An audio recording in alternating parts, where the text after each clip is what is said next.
Alrighty, righty, brew. Okay, so we are we are live today, and we're going to be talking to Nike Meyer about her piece. But we're a few minutes ahead for that. So here's as we get started. Here's the new hoodie. Oh, Nike's in here already. Sweet. So here's the new hoodie. This is the Nike of Samothrace hoodie. Super stoked about this. Very excited. Um, we're just yeah. This is just one of the examples of the incredible pieces that we put together. Um, I think what we're gonna do, Nike, is just wait until 3 o'clock and just sort of let people come on in here if that's all good with you. So yeah, this is the new piece. Definitely cool to mention that this is not from a photograph. This is a painting that Nike made that we then turned in to an awesome hoodie, basically. Yeah, but a lot of people kind of thought like, hey, that's definitely a photograph. That's absolutely a photograph. No, it's actually a painting. Very stoked about this. So as we're getting started, I think it'd be really cool because I don't think that we're really going to go over this in the interview so much. What the atelier method is and historically like where it comes from. So, atelier is a French term which means workshop. And the first school that we now, historically looking back, think of as being an atelier school was the school established by the Carracci family in Bologna in 1582. And it was a place called, in English, the Academy of Those Who Are Making Progress. And so when we think about what the atelier style is and what its influence is, it is a style characterized by people doing a lot to improve themselves, improve their art, specifically by going back and doing these incredibly realistic paintings and drawings of Roman and Greek statuary. Much like when we're looking at this Nike of Samothrace, right? This was one of the great works of the ancient world, right? And it's an awesome thing. It's a really cool thing that people got together and did. So the Academy of Those Who Are Making Progress, the the school of the Karachi family, basically started this whole movement going forward of people who would get together and work on these paintings and these drawings of ancient sculptures. And as time goes on, you see people who are working from images of these sculptures. But the key idea here, and the reason why it was so impactful and why it spurred the Baroque movement in some ways, is that the idea of transliterating and internalizing the ancient knowledge of these Greek statues and things like that is a big part of the atelier style, and being able to create this realistic classical drawing is a huge part of this whole style and of why it has you know proliferated through the ages essentially. And so the atelier style is codified by the French later on, and it's just a pretty awesome thing. So I think what I'm going to do here is I'm going to get in here and invite Nike to let's see, or I guess Nike can ask to join as we're getting started here. But yeah, so we're going to talk a lot about her art, about what the atelier style means to her, and just sort of all that cool stuff. Okay, cool. There we go. Got Nike invited, and she'll be in here pretty quick. Okay, cool. So she's about to pop in 5, 4, 3, 2, 1, and there is. So she's about to pop in 5, 4, 3, 2, 1, and there is Nike Meyer. Hi, welcome. It's so good to see you. Thank you. Thank you for putting this together. I'm so excited. Absolutely. I mean, this has been a really interesting collection to work on. It has seen a lot of really cool, awesome, reception from people. I think that it's very different from what we put out in the past. And that, I mean, the centerpiece that I've been promoting is this Nike of Samothrace, but that's not really all that we have, right? And so I just to get things going, can you talk a little bit about the pieces that we have in this collection and sort of how they relate to each other? Sure. So when I first went to the Atelier, I noticed that they had a cast in their collection that was Nike. And I'm Mm-hmm. like, oh, I'm definitely doing that. So with the instructors, we actually created a plan of what pieces would be really good to work on first so that I could Mm-hmm. learn all the techniques and be exposed to all the challenges that I would face doing Nike really well. I wanted Hmm. to do it well. It Yeah, was going to absolutely. be it was going to be my last cast painting before I went to the final stage Hmm. of the school. They break it up basically into four stages, Hmm. and that would be my last thing before I went into the still lifes. So we started doing focus on drapery. Obviously, that was a big Hmm. thing. I wanted to. That's why I chose the Amazon to Vatican. That Hmm. was the big reason for that one. Um, and then in the Dying Gaul and Hermes, you actually see a lot of small shapes in the hair. Yeah. And that was another thing that I was looking for was like a lot of small shapes, a lot of challenges in that direction. Yeah, And absolutely. And yeah. like looking, I was trying to think about how to characterize what those were teaching you how to do.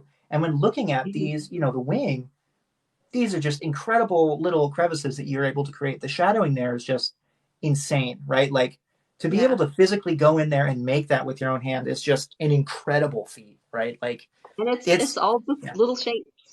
it's all little shapes. And that's interesting, right? Like some digital artists that I've worked with in the past have done sort of like vector art or polygon based art. And it's interesting to see sort of this doing it by hand as a difference compared to like building that with a computer or something. It's really really awesome. Actually, So this is yeah. something I never even discussed with you before, but before I went to the school, I was Hmm. actually doing digital art, Oh, pixel art, nice. and I learned a lot of the same things that they would later explain better. Hmm. But it was so interesting to see how it correlated to digital art before I even got there. Yeah, that is pretty amazing actually, especially because like I don't know. I mean, it's just this is one of those things. Sorry, I have hair on my face. Is this is what happens when you have dogs? What was that? He said it's called a beard. It's called a beard. That's right. The producer is back here helping me make sure nothing goes technically horribly wrong. But it's one of those cool, things. The Atelier style is so amazing because of how it has like translated itself throughout the ages, right? And Mhm. being able to convey this idea that like shapes come together to form pictures is something that you would think is very basic, but at the same time is also one of these like I don't know, it's a hard ephemeral idea, I guess, or at least for somebody outside of it. Um, but so let's talk about like how did you why did you want to go to this atelier school and like how did you get there? So it was a long road. I actually spent a long time trying to figure out. I knew I wanted to get into art, but Mm-hmm. I had a hard time trying to decide what track I wanted to do. And I Mm-hmm. spent a lot of time studying different styles of art. And I actually came across a website called artrenewal.org. And they have Interesting. this beautiful collection of this realism, this classical stuff. And I just fell in love with it. And I'm like, yes, this is what I Mm-hmm. want to do. And they actually ended up having a list of ateliers, and they're like, these are the schools where you can learn this from. And that's how I found my school. So it was it was kind of lucky, but it Mm-hmm. was very cool to be able to find that all in one place. Yeah, absolutely. That's a really great resource. What can you say the name of it again one more time? Yeah, it's called artrenewal.org. Okay, cool, awesome. I think that's going to be probably a really interesting thing for people, especially Yeah. because like one of the discussions that I see among people in the art community nowadays is like the sort of weird false dichotomy of like self-trained artist versus like trained artist. And the Hmm. atelier school is like even almost like a step above. Like I went to like an arts school. It's like I studied, in the old masters style or whatever. So it's just an interesting kind of a deal. Can you describe a little bit like what an atelier school is from your experience and what it was like to go through that process? Sure. I can only speak to the one school I went to. It Mm-hmm. was a little bit different as far as getting in because they don't require, my school didn't require a portfolio to get in. They would accept Really? anybody, and most ateliers do. So I was very lucky to find it.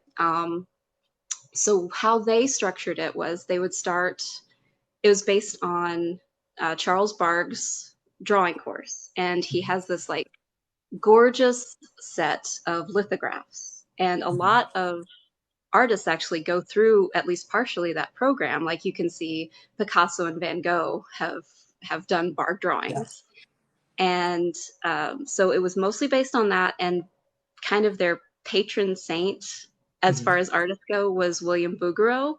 Hmm. Not many people know that name, but he's like my favorite artist. I love Oh, him. really? So it was he was like the epitome of everything they were trying to teach there. Hmm. So they would start off with 4 graphite drawings from the Bard drawing course, and you would sort of tackle different challenges in each one.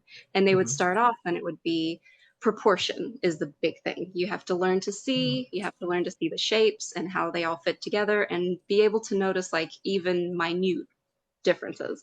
This was very, very structured. There was Hmm. no like, oh, your version of this. There was like, no, this is the way we do it.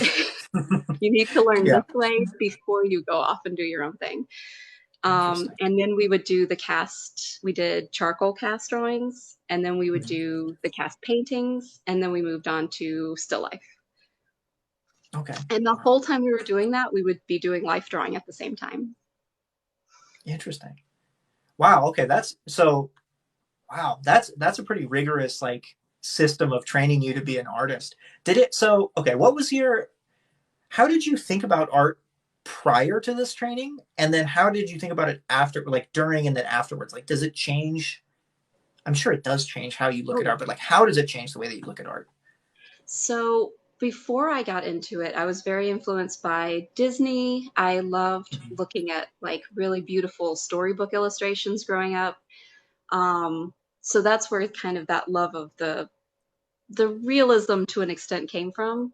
Mhm. And I was actually kind of scared to try new things if I didn't know the right way to do it. Mm. And Mhm. that is one of the reasons why I was like, I didn't even try oil painting before I went to the school because Yeah. I'm a very like strict kind of person. Like if I'm not going Mhm. to learn it correctly, I don't want to try it. Yeah. Yeah. So Totally. it kind of fit in with my personality a little bit. Mhm. During like I said, it was really interesting to see how the stuff I was learning in school, I had already Mhm. learned in a different way in the stuff I had already tried.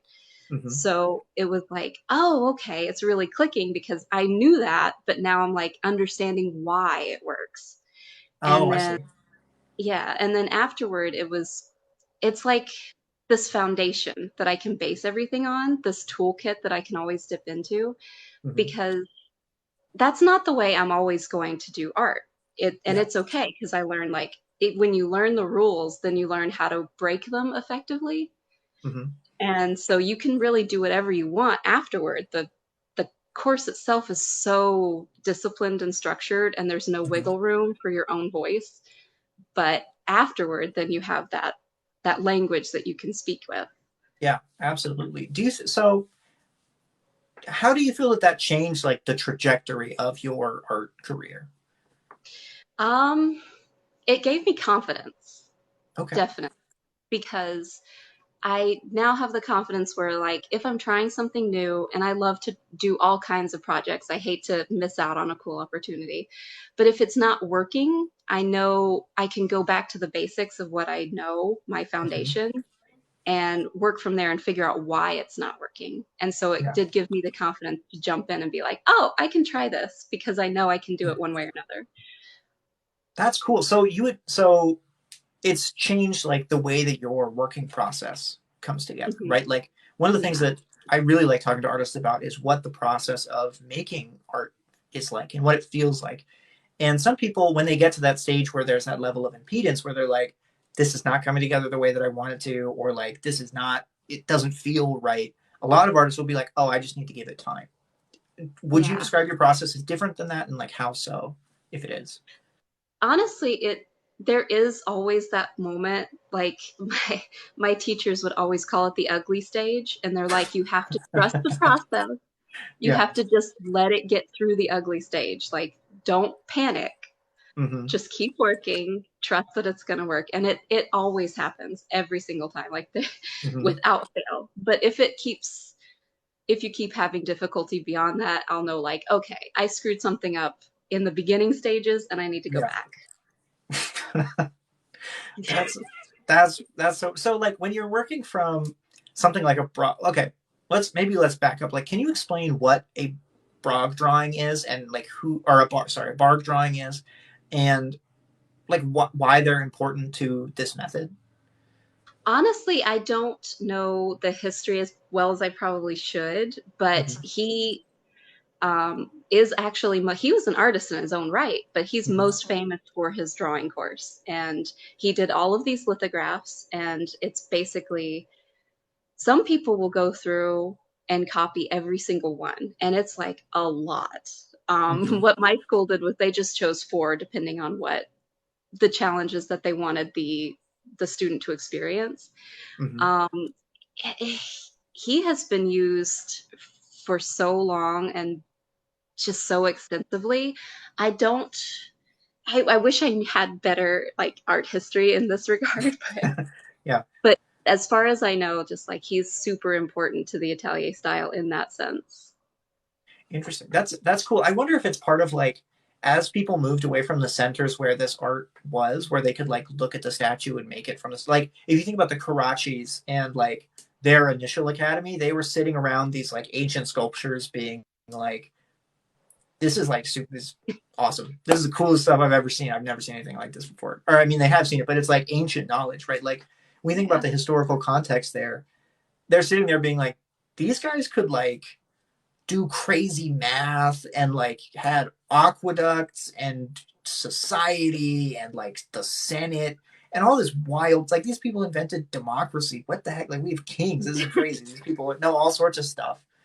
Um, and so they were like, oh well, what if we like drew the stuff to try and learn something from the ancients?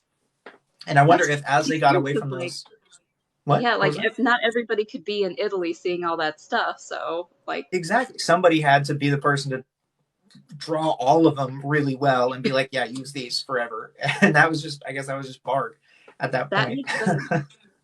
So let's talk about like how you engage with those drawings through the process. Like, are you sitting there copying it, like tracing it? Like, what is the process of working from a Bard drawing look like? So it did it was different in my school probably than other places. There was no Mm-hmm. tracing. It was the the main challenge of the first bark drawing that you do is just proportion. So Okay. like they give you like guidelines. They would give you an axis Mm-hmm. on both the original and you would set up right beside each other. Mm-hmm. And then you would use a knitting needle to And measure. Yeah, I still use a knitting needle. I get laughed at sometimes. But yeah, you'd use a what? knitting needle to measure because you don't want to be too exact. You want to leave some room for error, you know? Uh huh. Uh huh. So we're not using a ruler or anything. We're using a knitting needle. Mm-hmm. And on the first one, you're just one to one, making it the Mm-hmm. exact same size so that you can learn how to see. We actually like would flick our eyes back and forth so we could see the animation, the movement of Mm-hmm. angles that were not quite right and stuff like Mm-hmm. that. By the last barg that we do, it was not the same size. So you're learning how to translate from a smaller image to a larger Mm-hmm. image. And so then there's challenges all in between.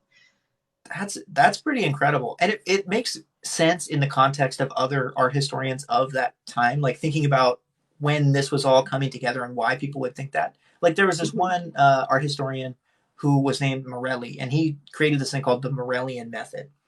And the idea is, and he was a commentator during the Baroque period, so it's very much he was watching people like Annibale Carracci, who was one of the three people who founded the Carracci's school. He was watching these guys make this incredible art, uh, and one of the things that he talks about is how you can identify, and this actually does work to some extent. You can identify and like attribute art based on the errors that get made on things like the hands and the ears and the nose, because he argues that like when an artist is making those things, they're not thinking about like, oh, this has to be perfect. It's like maybe that's a place that they're creating things almost like rotely, like from instinct or memory or something like that. And if you look at things like, and this like there's stylistic attribution. People were really concerned with attribution back in the Renaissance, but if you look at like Raphael or Michelangelo or whatever, you can tell by like the musculature who is making what. Like if they look like they're just incredibly jacked, like that's a Michelangelo, you know. If everybody's a little floofier, like that's probably a Raphael. Like there's certain things that fall into this, but it's interesting that like in the training that some of these artists would have received, that would be part of the process. So that's Mhm. pretty amazing, actually. Um, so what led you to choose specifically the Nike of Samothrace as like Well, thing you were going to work towards? obviously, like it's my name. Obviously, I've yeah. been I've been obsessed with Nike for my whole life, and the Mhm. moment I saw that, I'm like, you have Nike. That's definitely what's Yeah, happening. that's awesome. That's basically all there is to it. I wish there was like a deeper meaning, but it's like, nah, she's my girl.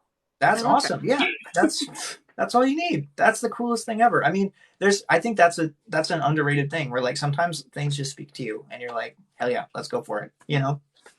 Yeah. And that's definitely like conveyed in the process. Because like if it was something that you didn't care about as much, I doubt that you would have like put in the insane effort required to create like how long did it take from start to finish to create this painting of the Nike? And again, here I'll just hold it up while you describe this, just so that people can see what we're talking about. So Nike herself, she probably took. I'm not the most efficient worker, but Mm-hmm. it did take in total about 6 months. The bar drawings leading up to it were about, I want to say, 5 months of work. Mm-hmm. And then the charcoal drawings were another 3 months. The paintings were like 3 months each. So yeah, it was a process. It was It a was a long time. process. Yeah, that's it. I mean, that's incredible to create one piece. Basically, you're like, I'm going to spend more than a year just knocking stuff out until I Mhm. can make that. That's incredible. Like And the I had drafting to, required for that. Yeah, yeah, and I please go was for it. going back and forth at the time, so it wasn't even like consecutive. Since Oh, the really? school was in Canada, I was actually going back home to work, so I would like spend 3 months Oh, at home and then to go back for 3 months, and wow. so it That's was dragged out a little bit. that's interesting. So how did that feel? And this is a thing that I've wondered about in a broader sense, right? Like as you become a professional in this field and gotten further and further away from this time where you're doing this intense training, like how does it feel to be in that mode where you're like doing this incredibly rigorous creative work and then sort of taking time off and you're doing other stuff? Like how does that feel to take a break from that rigorous training? That's a good question. I didn't really think about it too much at the time. Mm-hmm. I think it was good to have a break because it can be pretty intense. Like you're Mm-hmm. staring at the same thing Yeah. for months on end. Yeah. And it was like it it got to me like the still life that I was doing. It was like still lifes are not my jam, and I was trying so hard to love it, but Mm-hmm. it got so boring and spending months and months at it. I think the breaks Yeah. were good. It was a good Definitely. way to just reset. Okay, that's cool. That's interesting. I was curious about it because I wonder like the stuff that you do now is very different than what sort of you had this very intense formal training for. And I wonder sort of what the process has felt like or been like in going from this, you know, classical realistic style to sort of something that's more your own. Like what has that process been like? Honestly, and I hope this doesn't sound sad.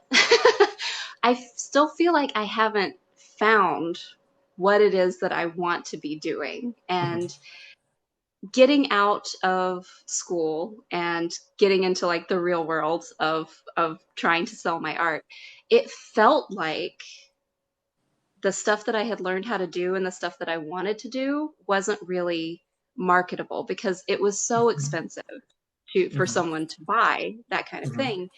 I had to like be like, let's switch gears, let's try other things. And I wanted Mm-hmm. to anyway. I wanted to experiment. Yeah. But most of the stuff that I do on my own is just still a lot of experimenting, trying to find the Mm-hmm. things that I really like to do and things that maybe resonate with people, hopefully. This has Mhm. kind of been eye-opening, the fact that there has been so much interest in the stuff that I used to do. I'm like, maybe I could go back to it and people would Yeah. still be interested. Well, it's one of those things where, like, if you were to do one of the things that I use for my own work is the sort of principle of like work in public. And the idea there, this is something that I got from a guy named, his Instagram is like John Henry Styles or whatever. And he was one of the, I think, co-founders of a company called Harlem Capital. And he's just like an entrepreneur guy, but a really cool, ethically minded entrepreneur person. But he talks about this idea of like work in public. And the idea is that by showing people what you're doing and showing them the process that goes into creating this stuff, you intrinsically add value to whatever you make. Because people are like,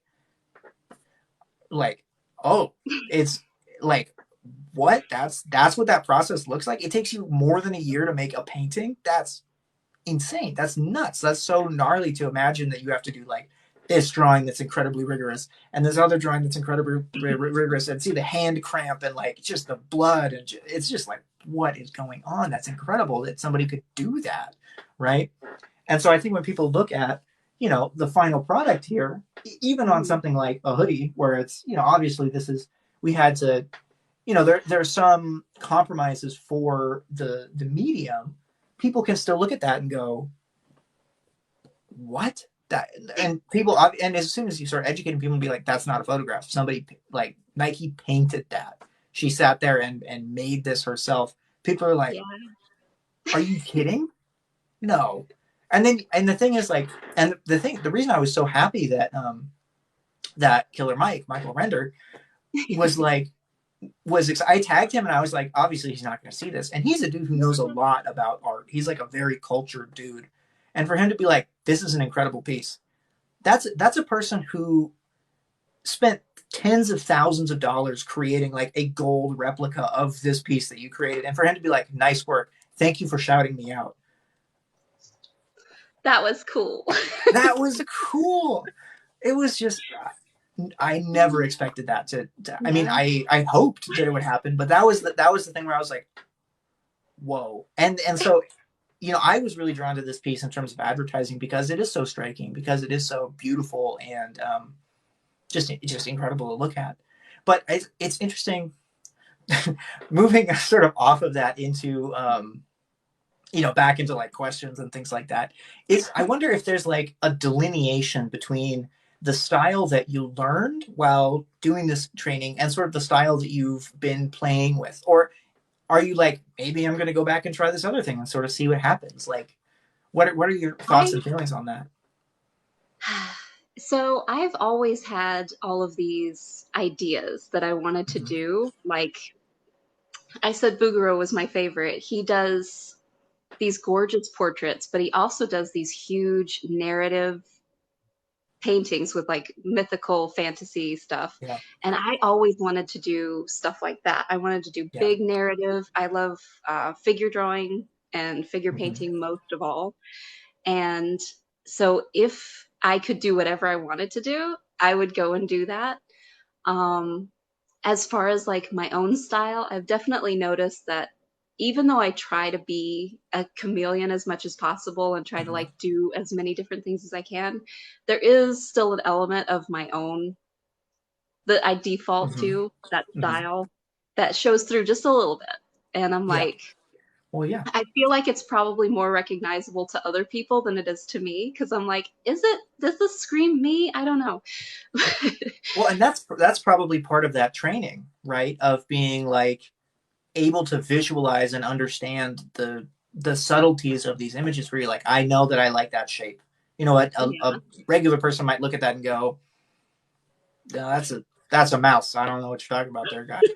But for you, it's like, obviously this is exactly what this is my motif that I use in all of my paintings, or whatever, whatever the thing is. Like, Yeah. that trained eye is a really interesting thing, and a, historically actually a very important thing, right? Where we talk about the eye of the artist, right? It's really, sorry to think about this again, but in thinking about this training method that you went through, there's so many things that I learned as an art historian about people in sort of this like awe-inspired way, where it was like, these are people in the ancient past, they could do this incredible math, and they had these very well trained eyes and hands and stuff like this, and they are the masters. And to think that like training method still persists and exists, and that there's a person who works with my tiny company who is now like, I can do that. I have that eye. I have that trained hand. It's mind boggling. It's very, very cool. Yeah, and that's actually one of the things that they emphasize most at the school is learning how to see. Like they're Mm-hmm. basically like, this is the first thing you need to do, and this is what's going to be a recurring theme throughout. You're going to learn Mm-hmm. how to see, and you're going to learn how to recognize shapes and appreciate them. And I've Mm-hmm. definitely had the moments where I'm like, oh my gosh, that's like a really cool shape, and it's just like the shadow casting off of something. Mm-hmm. Yeah, and that's I mean, and that comes through again. Going back to this piece, when you look at that, like these little rectangles or ovals or whatever, to create something like that. I mean, if we go in for a detail on this, it's just it's incredible, and it definitely comes through. Like the roundedness of some of these shapes is Mm-hmm. just it's amazing. It's really really cool. So let's talk about like what draws you. I guess it's sort of, well, I won't presume to know, but what draws you to classicism and realism? Is it just that you're good at it, or is it like, is there something beyond that that got you interested? Well, like I said, I was so interested in like every kind of art, so Mm-hmm. everything appealed to me in some way. But looking at these gorgeous paintings and realism, it's like they're beautiful for one, and they're like Mm-hmm. soft and idealized, and it's just like this world that you want to just stay in and step Mm-hmm. into. And Mm-hmm. that's what pulled me in. I'm just like, I want to be able to do that and make other people feel the way that I'm feeling when I look at that stuff. Mm-hmm. That's pretty awesome, and it kind of goes with that like fantastic realism that you were talking about Mhm. with your favorite artist. And that's a thing that people did in the Renaissance, even as part of the Baroque, is like creating these sort of fantastical scenes, which is, for I mean, for people who aren't as um, you know, I guess in the know, or people who have studied that work, like they're kind of like, oh, it's whatever, it's just a bunch of Jesus paintings or something. No, these people were doing all sorts of crazy stuff, and they were like, it's an allegory, whatever, I make whatever I Yeah, want. Um, symbolism everywhere. yeah, exactly, exactly, and it's just interesting to see, like, I don't know how that has influenced your style with like choosing this specific niche. And I wonder, has like, are there certain mediums that lend themselves to what you want to create? Well, I know that we learned oil Mm-hmm. specifically because when you're painting in oil, you're painting in layers, Mm-hmm. and you're able to get this quality, especially with the figure, but it comes through in everything else of like Mm-hmm. this sort of glow, this aliveness, because it's Mm-hmm. like you have the structure of thick paint underneath, and then all of Mm-hmm. these really thin layers of translucent additions on top, and Mm-hmm. it blends all together, but it has that strong structure holding it. I know that people can get that kind of thing with acrylic too now because they have those mediums, but Mm-hmm. that was, I don't know if I'm sure you could find a way to make any kind of medium lend itself to that style, Mm-hmm. but that we were taught the traditional oil and Yeah. charcoal and stuff like that.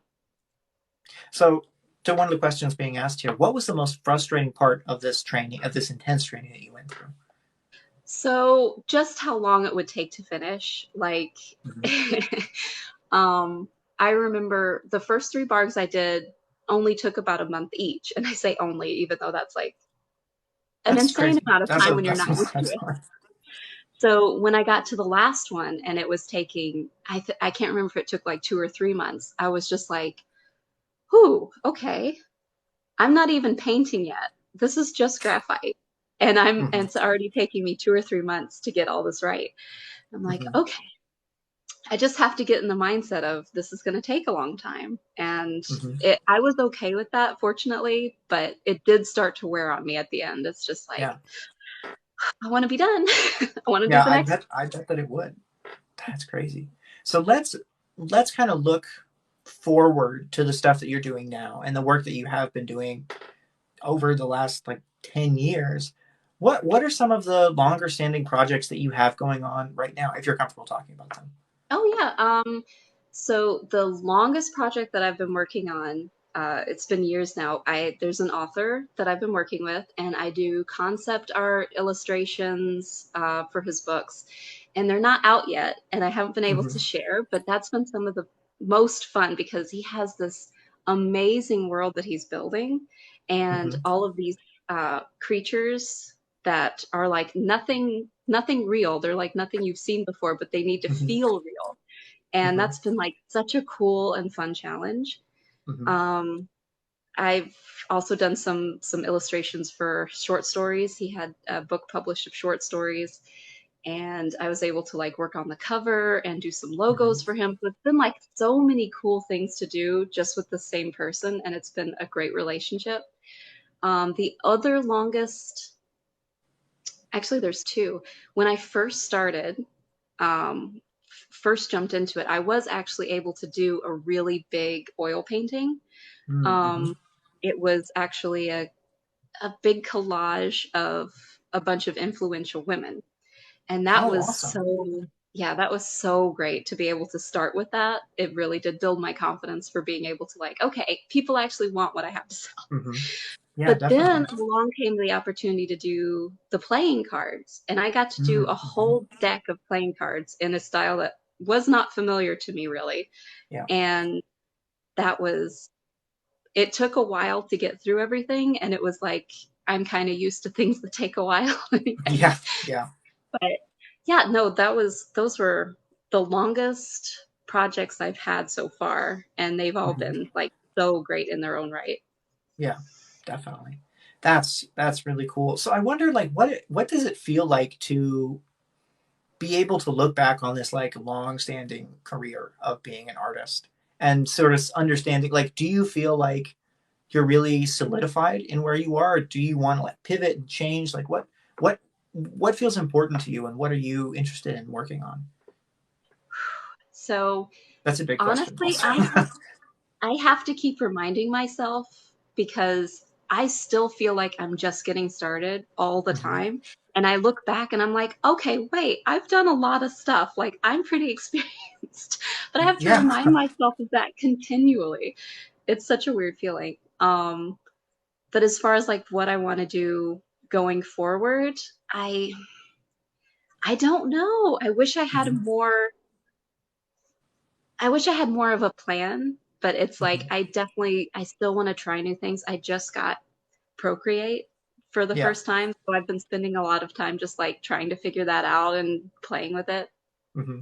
And I love to do ink and marker drawings, and there's been a lot of like pet portraits and portraits of people's Hmm. kids and grandbabies and stuff, and that's been fun. But I do kind of have the itch to go back to oil painting now Yeah. that we've been talking about it so much. I'm like, Hmm. all these ideas that I've had in my head for years now, it would be so nice Yeah. to be able to go back and explore them. Absolutely. And yeah, I wonder if there's just sort of a market for that among, TikTok artists. Like, I was looking at submissions from an artist just today who does very small scale oil paintings. And I was like, that's pretty interesting. And I mean, for this medium, it's kind of an interesting thing to deal with that stuff. But people, collectors, I mean, that's definitely something that people are interested in, and that they are looking to get, I guess. Um, so I'm curious about, like, what kind of pieces are you working on right now, and what do you want to like tell people about that you can do for them, I guess? I feel like I really need to specialize a bit so I can say, hey, this is what I do. If you want Mm-hmm. this, this is it. But I'm not there yet. I'm like, I love seeing new ideas and like Mm-hmm. trying different things. So like when I have somebody come and ask me for a commission, I like go to my portfolio and tell me which of Mm-hmm. those things like sort of goes along with what you're thinking, and then I'll be able to do a quick sketch and we'll figure it out from there. Like Yeah. I love just figuring out what their budget is and what they're looking for and trying to make something work within Mm-hmm. those parameters. Yeah. Um, as far as stuff I'm working on right now, I'm still working on the concept art for the author that I talked about, and really just focusing on trying to challenge myself in like Hmm. the other mediums that I'm attempting to be better at. Yeah, definitely. Um, I think that's about all that I'm really working on at the moment. Awesome. Well, But yeah, that's great. I'm So like also as working on like trying to focus on something. yeah, definitely. So as we move towards sort of closing out the interview, is there anything that you'd like to plug for your art services? Are you open for commissions? You know, who is your ideal, patron, I guess, in terms of what the art that you create? I do love to do, like I said, ink and marker has been really good because it's like you don't have to have a crazy budget for that. Hmm. And I can definitely work with like if it's black and white, if it's full color, stuff like that. And that has been a really nice like middle ground. I'm really open to anything. My Hmm. commissions are open right now. So I'm on. I am still trying to figure out how to do TikTok to the best of my Yeah, ability. yeah, aren't we all? I am on Instagram and Facebook, Hmm. and my website is nikemeyer.myportfolio.com. I Hmm. probably need to get like my own domain at some point. If you search Nike Meyer art, your website also comes up. I've Yeah, been looking at your portfolio that way pretty much the whole time that we've been talking. Rachel yeah. I K. keep I Murphy keep like art. trying Yeah, just right. to make sure. Rachel Murphy says it seems like as an artist, it's important to be an artist, like an artist of all trades. And she doesn't think that's a flaw. What do you think about that? Being an artist of all trades. I am actually trying to embrace it a little bit. Like Hmm. I've heard conflicting things. Like people are like, for your work, you should really specialize. You should know Hmm. what you want to offer. You should have concrete examples of what you're doing. And Hmm. it has really worked for me to do a little bit of everything. And I don't think that Hmm. that's a flaw necessarily, but it definitely is a question mark for people. They're Yeah. like, is this person the person that I should go to for this job? So I see. I don't know. It's difficult. I'm still working out the answer to that question Hmm. myself. Yeah, I mean, picking your niche has got to be one of the hardest things that anybody can do in any field, and in the creative Yeah. field especially. Like that's crazy to be like, this is the one thing I'm going to do, and really like plant your flag. So I think I also agree to a certain extent with what um, Rachel Murphy is talking about, where it's just like you know that's just the that's just how the world works at this point, especially in a creative trade where you're like you have to kind of do the thing that you're going to do. And when we talk about like the history of this atelier style and why it was important, like at that point in history there were guilds, right? There were these Yeah. places where you could go and be an artist and work in this workshop with a master and do these things, and art was on the same plane as woodworking or metalworking or whatever it was, because they all had guilds that represented them and did these things. And Yeah. I'm not necessarily saying that we need to form art guilds now. I know those are a thing that exist in some places, but like maybe we should form art guilds, like that. Is that a Would be thing that we could? nice. That would be nice, where we're like, hey, you want, and that, I think to a certain extent that's what ArtFit is attempting to be. What I'm attempting to make it is a place where you eventually somebody could be like, oh, I want art made. Let's go and check out ArtFit and see all these cool artists. And they'd be like, I really would like a classical oil painting. Oh, of course, Nike Meyer is the place to go for that. In that way, where you can have like the functionality of like a living portfolio that walks around and advertises itself, basically. Yeah, Um, that is super cool. I like thinking about it like that. yeah, I mean, it's interesting. So this has been a lot of fun. I've really enjoyed delving into the art history of this. Here, I'm gonna, just in case there are people who haven't seen this, I definitely want to put this up again. This is the Nike Meyer Nike of Samothrace hoodie.